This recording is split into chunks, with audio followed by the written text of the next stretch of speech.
Hey, this is draffet. This is draffet store, and this week is on werewolves. Now I was actually checking the calendar. Next week will be on ghosts. I realized I have an extra week, so I'll either do it on witches or Halloween costumes, and the following week on Halloween itself.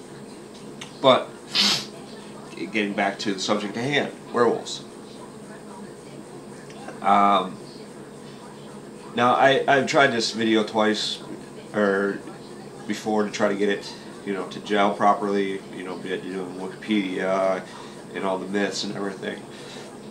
Um, so it didn't kind of work out. It kind of stuttered and stammered a whole lot. So here's how I'm going to do this. Uh, Werewolves. Modern culture, just like vampires, have an integral part in our literature and uh, movies and television.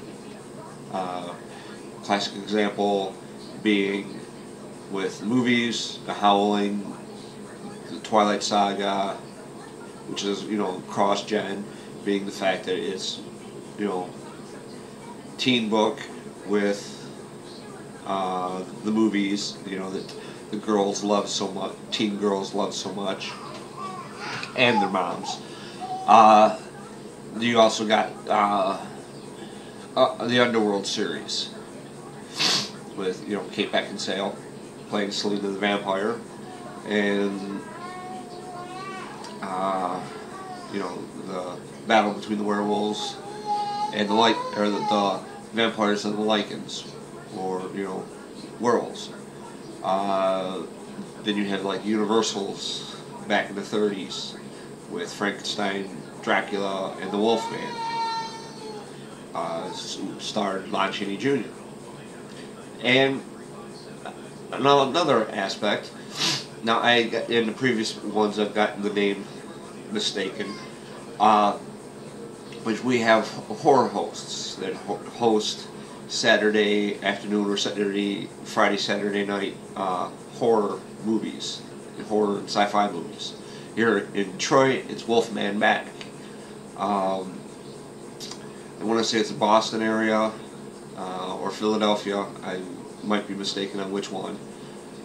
I've got something up on this computer that I want to keep up, so I don't really want to go take a look.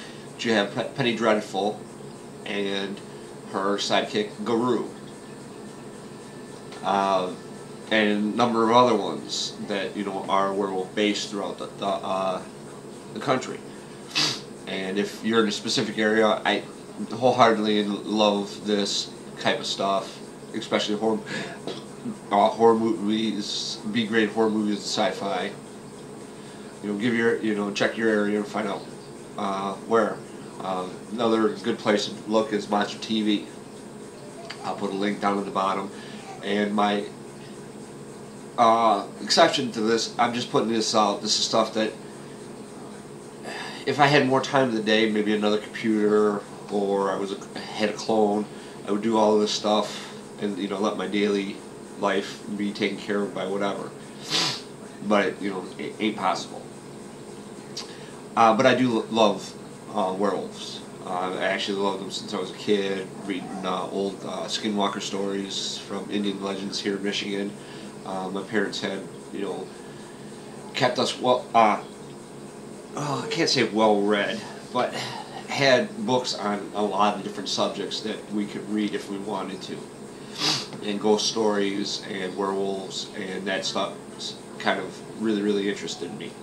Now, getting back to television, we also had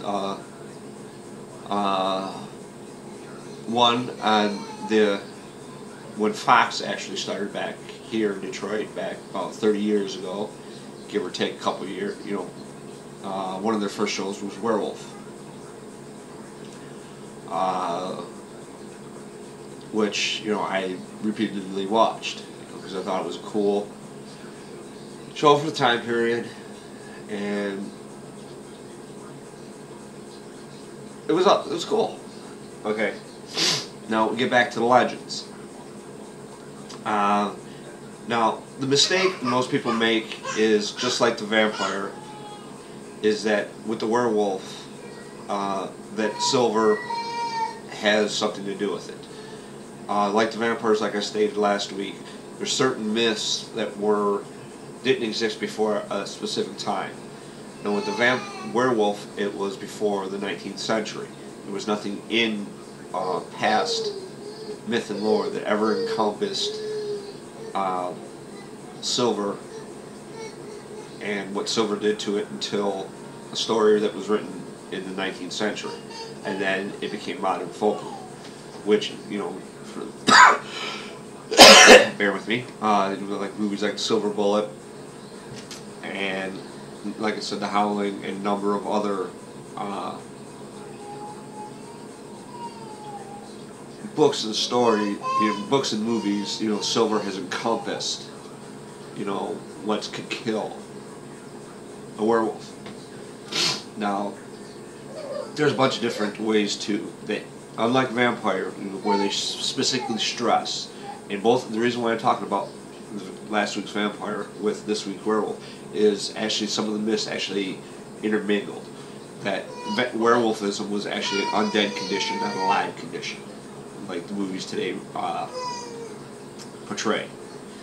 That you became a werewolf after you more or less died or whatever.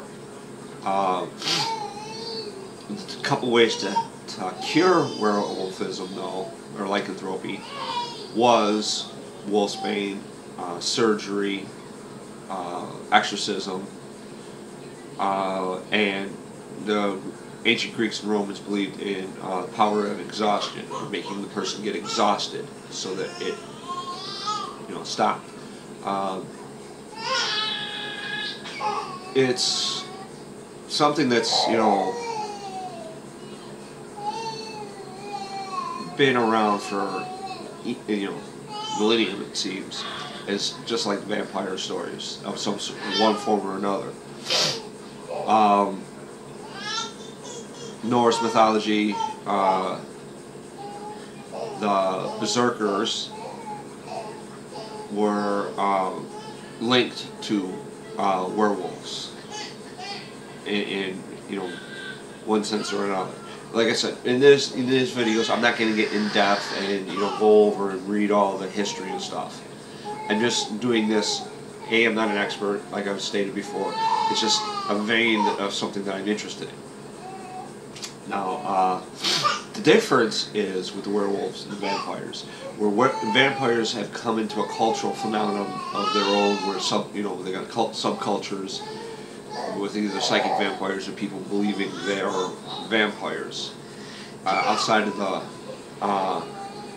that, there's no known vampire cases, other than very mentally disturbed people who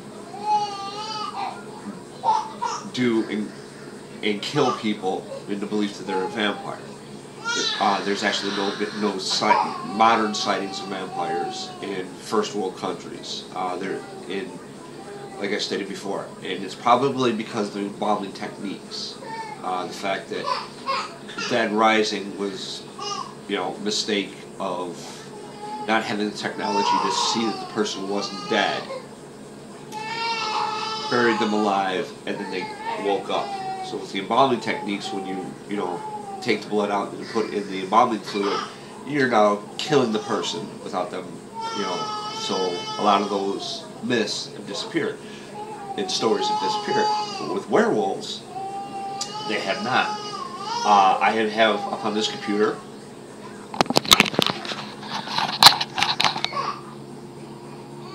as you can see, it's called Lair of the Beasts, a Werewolf of the Woods. It is on Mania.com, and it is a relatively, this was actually from last weekend's Lair of the Beasts, which on the weekends I actually go at least once or maybe twice if I can't get a chance to read that full article, to read it. I have not purchased any of the books off of the website that they've recommended, which, you know, I would love to do. Finances being the way they are in my family, it's, you know. But this is a tale, getting back to the main thing, is a tale of 2007, A respected paranormal investigator of the West Midlands Ghost Club traveled to Cannock Chase woods of Stratford, England, and there was two. One being a mailman, and the other one being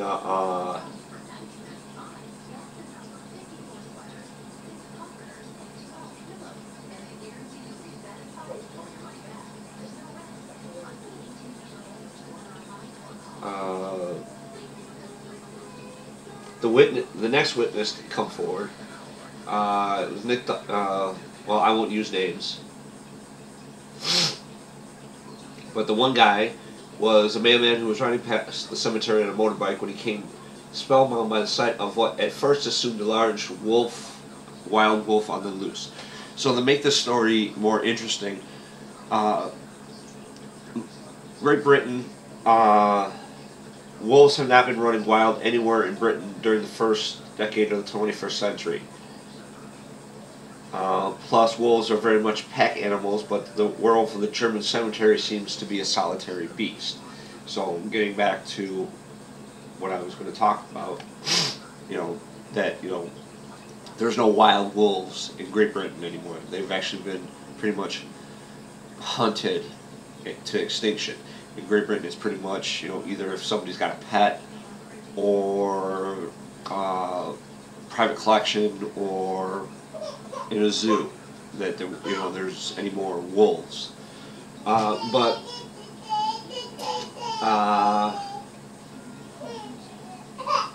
In which the next sentence says this would be extraordinary in itself, as wild wolves generally acknowledged as having become extinct in the British Isles centuries ago. That the creature was no mere normal wolf, however, became obvious to the shocked man when he caught his eye, raised itself upwards on its back legs, and bounded away into the countless trees that enveloped the cemetery. Now, the other part of the story that there was, he was not the only witness to come forward to this. There was another gentleman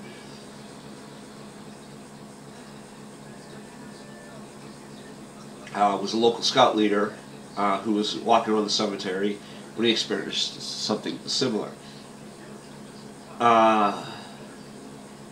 Quite understandably not wanting to speak out on the record, to initially assume that the creature he saw lurking among the graves was a wolf or possibly even a large dog such as a husky. It was neither. As watching the creature,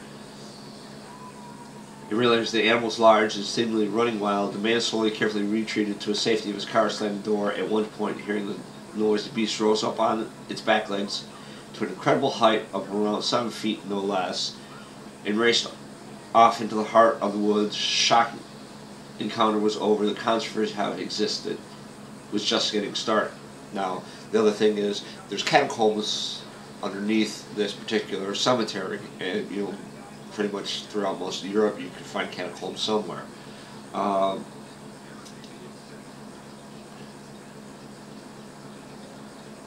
So they did a search and could not find the beast, but the sightings pretty much tapered off after they did the search.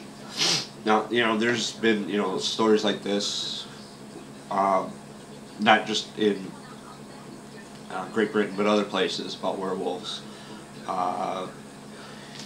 If you get a chance to pick up Weird Michigan, there's a story of the Michigan Dog Man, which is just one of the many stories in here, on werewolves, believe it or not.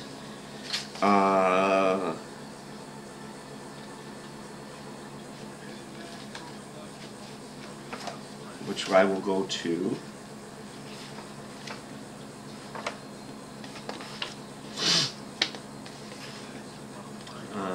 Outside of the Bigfoots, which there is sightings, there is the Michigan Dog Man, which I won't get into too much, but you can see, insert from it.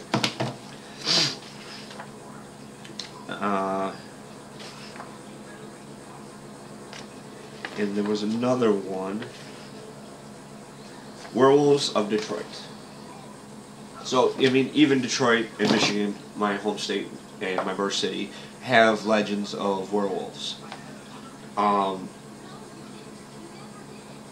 You know, but there is tons, depending on the myth, on what part of Europe, what part of the world, you know, ranging from werewolf to loup-garou in French, skinwalkers of native to North America. The Turks actually have one, and it's revered, not reviled, because it's shamans that have the ability to turn into a werewolf. Now, with that said, now, like I said last week, do I believe in them? I'd love to believe the superstitions, because it would add a whole lot, and these stories would add a whole lot to modern life, to the belief that there is stuff that even scientists don't know exists, other than people being skeptical and saying, "Oh, it's not real." Scientists say, but never back that up with some substantial information. Do I believe they're alive and well, living on this planet? No. I think it's a misidentification, like vampires, of unknown mental illnesses or genetic conditions, like the one that, you know, covers the hair covers the face, and, you know, the back of the hands, and so forth, which I don't. I think it's atavism is the term, but I'm not sure. And stuff like that, to where it's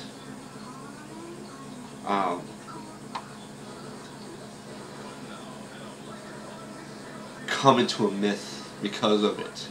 It's a lack of understanding, the ignorance of ancient man, which it has carried over today, that now we understand it.